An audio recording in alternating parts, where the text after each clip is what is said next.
My name's Emma, and my husband is Jack. We have a 20-year-old son, Lamb, who's away at college right now. We've been scrimping and saving for years to keep him there, cutting corners, skipping vacations, you name it. Also, he could have a shot at something bigger. We live in the house my grandmother left us when she moved into a nursing home. It's large and comfortable, but nothing fancy.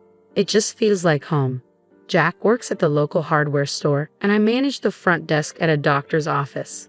We make do, living the simple life, and that's just fine by us. It was a Thursday afternoon, the sun hanging just right, making me think about calling it a day early. But then Jack's phone rang, cutting through any thoughts of an early weekend.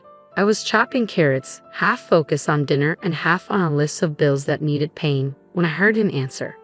"Hello, Mom." "Slow down. What's wrong?" His face went white as he listened. I stopped what I was doing, towel in hand, watching him pace. He ended the call looking shaken. "That was my dad," he said, sinking into the couch like a puppet with its strings cut. "Their business tanked. Bankrupt. They've lost everything, even the house." My heart sank. "Oh, Jack, that's terrible. What are they planning to do?" "They want to come stay with us. Just for a bit," they said, "until they sort something out." I hesitated, thinking about our already tight budget and the quiet order of our life that was about to be upended. "And what did you tell them?" He rubbed his neck, a sure sign he was stressed. "Told them I'd talk to you first. It's your house, Emma. Wouldn't just spring that on you without checking." Jack's parents, Frank and Helen, weren't the easygoing type, high flyers used to the good life. Our simple setup was miles from what they were accustomed to. "You know how they are, Jack. This house, it isn't their style." I know, he looked uneasy. "But they're my folks, Em. They're stuck." I thought about all the times they visited, noses turned up at our modest living. It was clear they'd be like fish out of water here. But then, picturing them desperate enough to ask for help, my resolve softened. "All right, they can come, but it's temporary, right? Just until they're back on their feet." Jack picked up his phone, dialed, and after a short, muffled exchange, said, "Mom, Emma and I talked it over.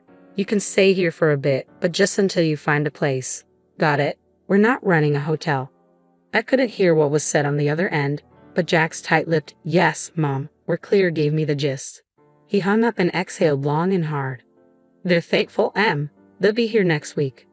Last week, Jack told his folks they could stay with us for a bit, and today, they were moving in. I watched from the porch as two huge trucks rolled up our driveway, and I swear my heart sank.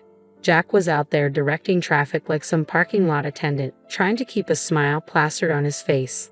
Frank was the first to barrel out of the car, a big grin on his face, clapping Jack on the back so hard you'd think he'd won the lottery and not just moved into his son's house. "Emma, darling." Helen swept up to me, all perfumed and peppy, planting a kiss on my cheek that felt more like a branding iron. "You're an angel for letting us invade like this." I forced a smile, my eyes darting to the mountain of stuff they were unloading. "It's no problem, Helen, but is this all of it?" "Oh, this is just the essentials." She waved a dismissive hand as if the pile of furniture and boxes wasn't already swallowing our front yard. "The rest we put in storage." Essentials. I bit my tongue to keep from saying anything rash. If these were essentials, I dreaded to think what they'd left behind. Jack caught my eye, and I could tell he was thinking the same thing. "Let's get this stuff inside then," Jack said, more to himself than anyone else. Frank and Helen directed the movers with the kind of authority that made you think they were moving into a palace, not our modest little home. The movers shuffled past, hauling in armchairs, countless boxes, and would you believe it, a grandfather clock. Who needs a grandfather clock in their temporary home? "Right there, boys. Just set it all there," Frank directed, pointing at various spots around our living room, which was rapidly disappearing under a sea of their belongings. I pulled Jack aside while the movers took a breather. "Jack, this is crazy. They brought enough to furnish a whole house. Where are we going to put all this?" Jack rubbed his temples. I know. I'll talk to them. Okay, let's just get through today." We retreated as the movers continued their work. The whole ground floor was turning into a replica of Frank and Helen's old house, every corner filled, every space taken over.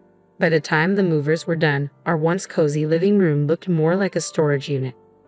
Dinner that night was a chaotic affair. We barely found the table under all the clutter. Frank and Helen seemed oblivious to the mess, chatting away about their journey here.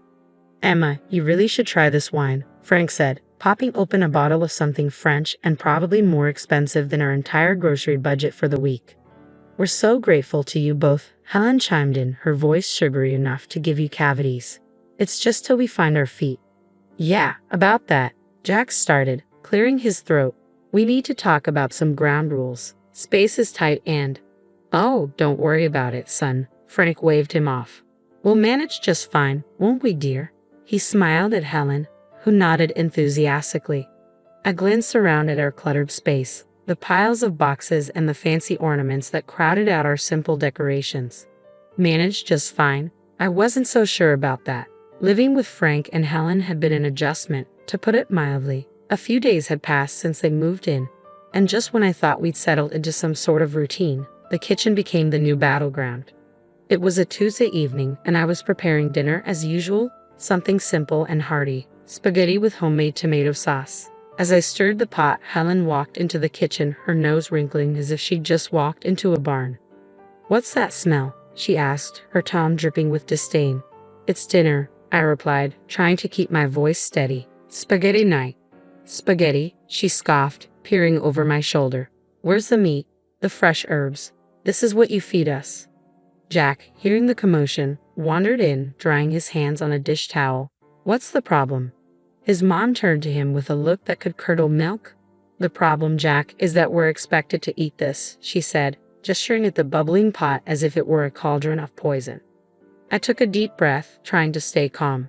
"It's what we usually eat. We can't afford steaks and fancy meals every night." Jack stepped between us, his face set in hard lines. "Mom, this is Emma's house, and this is what we eat. If you want something else, you're welcome to cook for yourselves." "Oh, we will?" Helen retorted, her eyes narrowing. "And we expect you to provide the groceries we require. We're not used to living like this." I had had enough. "Look, I'm sorry you're used to different, but this is what we can manage.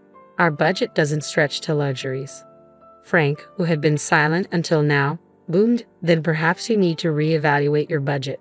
We're not animals to be fed on scraps." Jack's jaw clenched. "Dad, that's enough.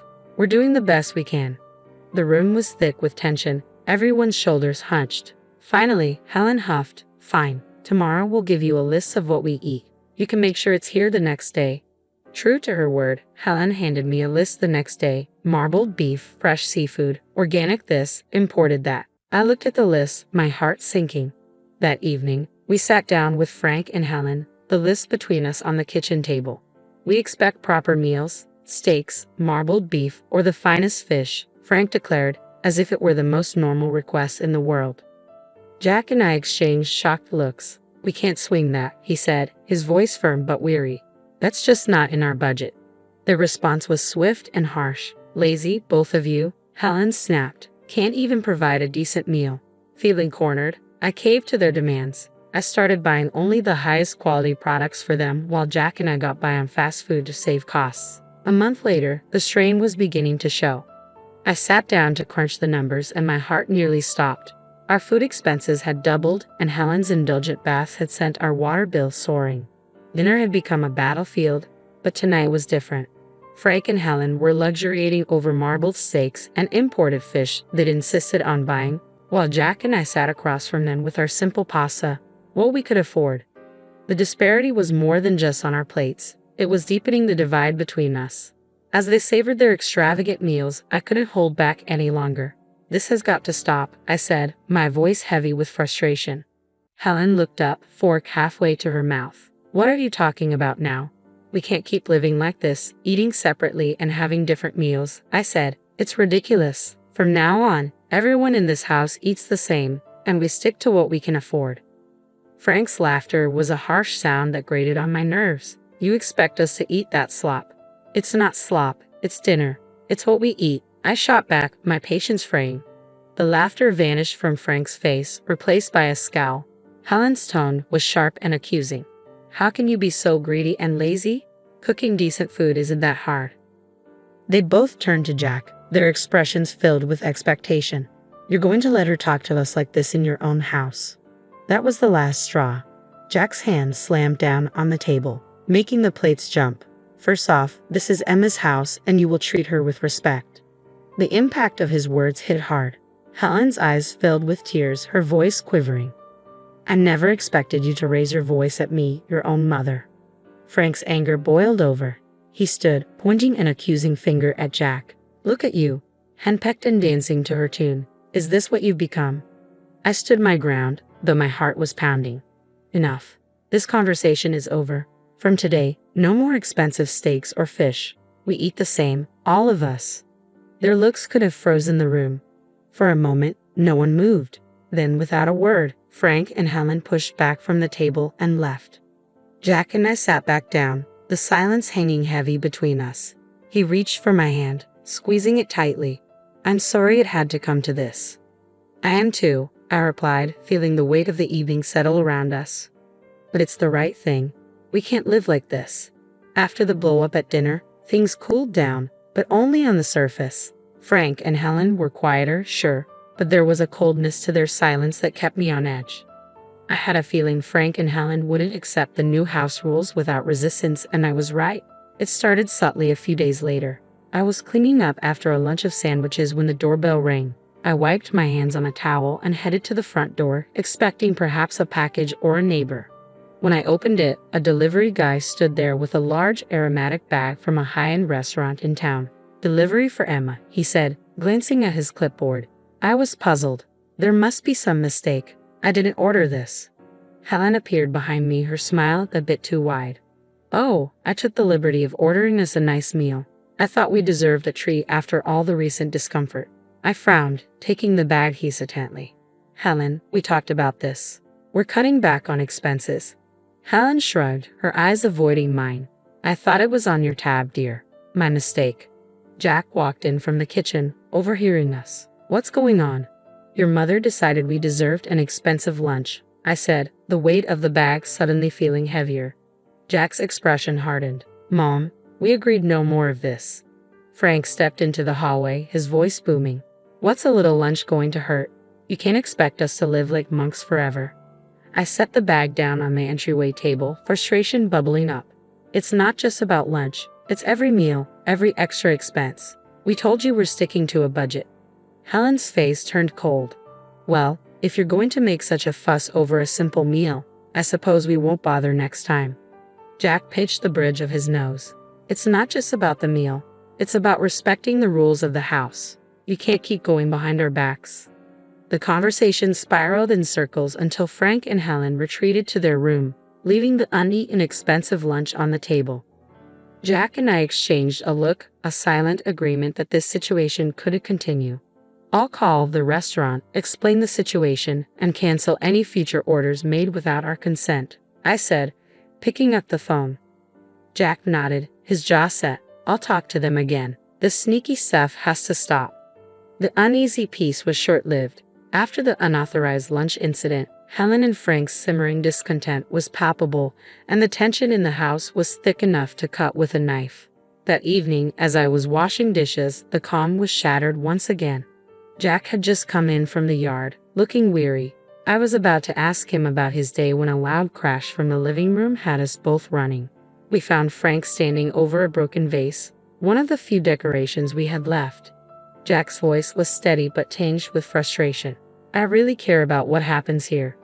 Frank barely glanced up, his expression showing minimal regret. It slipped, he said dismissively. His tone wasn't apologetic, it was defiant. Jack bent down to pick up the shattered pieces of the vase, and I couldn't help but add, that vase belonged to my grandmother. It's been here longer than I have. Helen, standing in the doorway, scoffed. It's just a vase. You can always get another. That's not the point, Helen, I snapped, my frustration rising. The point is respect, something that's clearly lacking here. Oh, respect? Frank shot back, his voice raising. What about respecting us? Treating us like second-class citizens in this house? Jack stood up, facing his father with a firm expression. You're living here by our goodwill, Dad. Remember that. It doesn't feel like goodwill. Helen chimed in, her words sharp. It feels like we're unwelcome.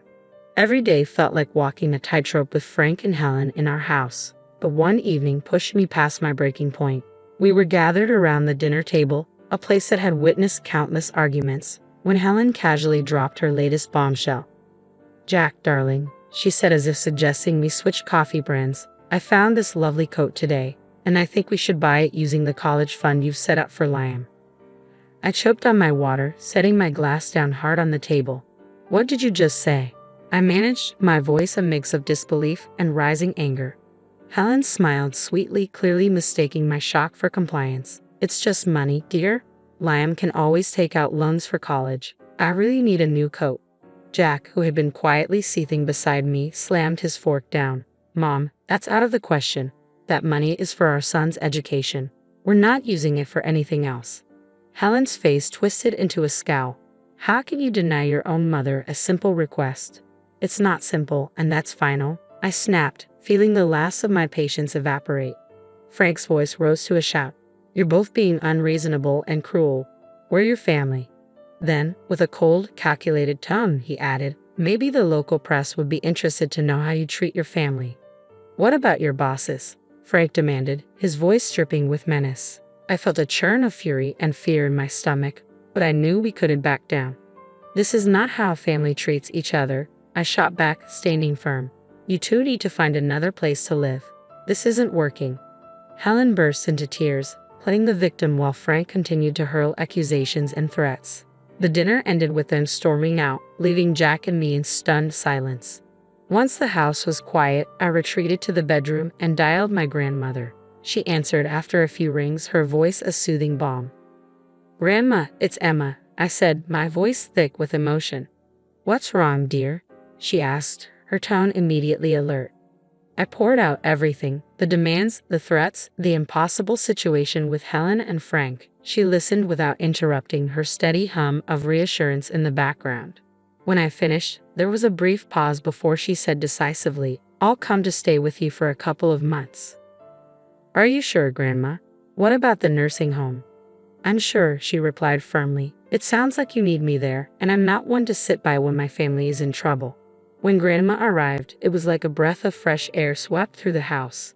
Despite her age and slower movements, her spirit was as fiery as ever. Frank and Helen were visibly put off by her sudden presence, their discomfort unmistakable. I'll be staying on the ground floor, Grandma declared firmly as she rolled through the door, her suitcase trailing behind like a loyal companion. I expect some things will need to be moved. Frank tried to mask his irritation with a forced smile. Of course, we'll make you comfortable. Helen nodded stiffly, her eyes darting around as if calculating what would need to be shifted or hidden away. I couldn't help but feel a surge of relief. Finally, someone was putting them in their place. As soon as the movers finished rearranging the furniture, Grandma called a family meeting in the living room. I've heard quite a bit from Emma about what's been going on here, and I'm not pleased, she began, her tone stern and cutting through any pretense of pleasantries. Frank opened his mouth to protest, but Grandma raised her hand, silencing him. I'm not done. This house is still technically mine, and while I've allowed Emma and Jack to live here without rent, that doesn't extend to you too. Helen's face went pale. You want us to pay rent? She sputtered. Yes, Grandma stated flatly. $4,000 a month. That's outrageous, Frank exclaimed, standing up from his chair. We can't afford that. Well, considering the costs you've been racking up here, I'd say you can afford to cut back on your luxuries, Grandma shot back. But we're family. Helen tried, her voice quivering slightly. Family doesn't exploit each other, Grandma countered firmly. Since you've been enjoying a lifestyle beyond your means on my granddaughter's dime, it's time you start contributing. I think it's only fair, Grandma said firmly. Frank and Helen exchanged glances, their faces betraying their shock as they searched for an escape that wasn't there.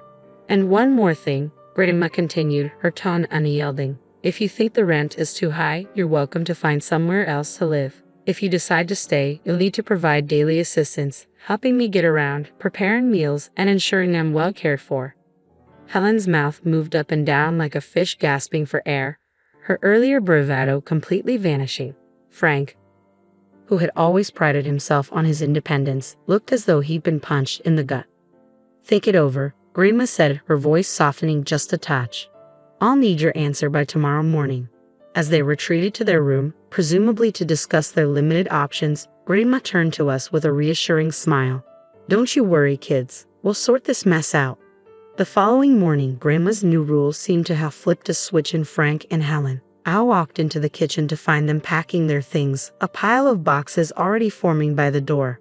"We've decided to move out," Frank announced, not looking up from the box he was sealing. "We found a small apartment. We'll take our things and go." Helen was quieter, busily stuffing items into bags with sharp, quick movements.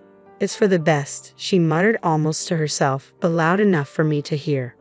The rest of the morning was a blur of activity, boxes and furniture moving out the door. Jack helped more out of duty than anything else. By mid-afternoon, their part of the house was eerily empty, the echo of their departure hanging in the air. Once they had driven off, Grandma, who had been watching quietly from her chair, gave me a knowing look. "Well, that's that then. They'll be all right. Sometimes a little hardship is needed to bring people back to earth." We later learned that Frank and Helen had sold most of their belongings to cover the rent and their other debts. Their luxurious lifestyle had been trimmed down to essentials, much like their new apartment. Grandma stayed with us for another 2 weeks, a comforting presence in the house. When it was time for her to return to the nursing home, I felt a mix of sadness and relief. "Thanks for everything, Grandma. We couldn't have managed without you," I said, driving her back. She waved off my thanks with a chuckle. "Oh, nonsense. You're stronger than you think. Just remember to stand up for yourselves. No one else will do it for you." After saying my goodbyes and promising to visit soon, I returned home to find the house seemed bigger and quieter. That night, Jack and I sat on the porch, the cool, pleasant evening air racking around us. Life had thrown us a curveball, but we had caught it, dealt with it, and were ready to face whatever came next. We knew we could handle it together, with or without anyone else's approval.